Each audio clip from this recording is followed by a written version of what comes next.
Bumper સ્ટોક્સમાં આજે હું તમારા માટે લઈને આવ્યો છું તે છે SCI એટલે કે શિપિંગ કોર્પોરેશન ઓફ ઇન્ડિયા. સૌથી પહેલાં ચાર્ટ્સ તમે જોઈ લો. એક બહુ જ બેઝિક સપોર્ટ તમને નીચલા સ્તર ઉપર જોવા મળી રહ્યો છે જે 194 રૂપિયા આસપાસ 164 રૂપિયા આસપાસ 46 માફ કરશો 146 રૂપિયા આસપાસ થાય છે. સપોર્ટ ત્યાંથી વારંવાર લે છે, બરાબર. હવે તમે ગ્રાફિક્સ લઈને આવો.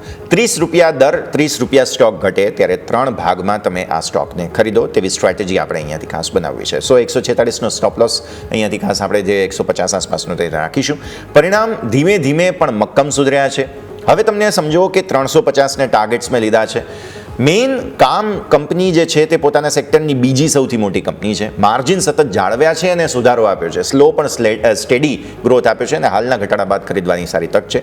3 ટુકડામાં ખરીદવું છે, ઘટાડો આવે. 150નો સ્ટોપ લોસ 146નો બહુ મેઇન સપોર્ટ છે એટલે એ આપણે રિસ્પેક્ટ ધ્યાન પર રાખીએ. 350 અને ઇવન લોંગ ટર્મ તમે હોલ્ડ કરવા હોય તો જે રેકોર્ડ હાઈ છે ત્યાંથી પણ આગળ સ્ટોક જતો જોવા મળી શકે છે.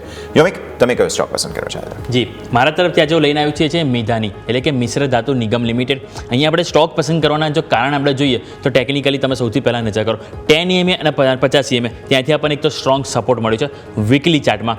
બીજું જે આપણે જે ઓલરેડી લાઇન ડ્રો કરેલી છે એની ઉપર તમે નજર કરશો તો ત્યાં જે ઓગસ્ટનો જે 2024નો 417નો એક ગેપ જોવા મળ્યો છે. એક વખત ચાર્ટ તમે સ્ક્રીન ઉપર નજર કરો તેમાં જે તમારા માટે જે એક લાઇન મેં ડ્રો કરી છે બોક્સ ટાઈપ જેવી, એ આપણને એક ગેપ છે જે આપણને ઓગસ્ટ મહિનામાં 2024માં એક ગેપ ડાઉન સાથે ઓપનિંગ થયું હતું. એટલે જે રીતે તેજી આવી રહી છે ચાન્સીસ છે કે એક વખત જરૂરથી આપણને આ એટેમ્પ હતું જોવા મળી શકે. એટલા માટે આપણે ટાર્ગેટ ઉપર 471 રાખીશું અને નીચેની તરફ સ્ટોપ લોસ છે આપણે 392. એ સ્ટોપ લોસ એ જ છે કે જે ઓલરેડી આપણે રેડ કલરની જે લાઇન દોરી છે કે જે આપણને ઓલરેડી અવરોધ આવ્યો હતો અને જેને ફાઇનલી બ્રેકઆઉટ આવ્યું છે. એટલે એ હવે આપણને એક સપોર્ટ તરીકે કામ કરશે. એટલે 392 આપણે સપોર્ટ રાખીશું અને ટાર્ગેટ તરીકે 471 આપણે ફોકસ કરવાનું રહેશે.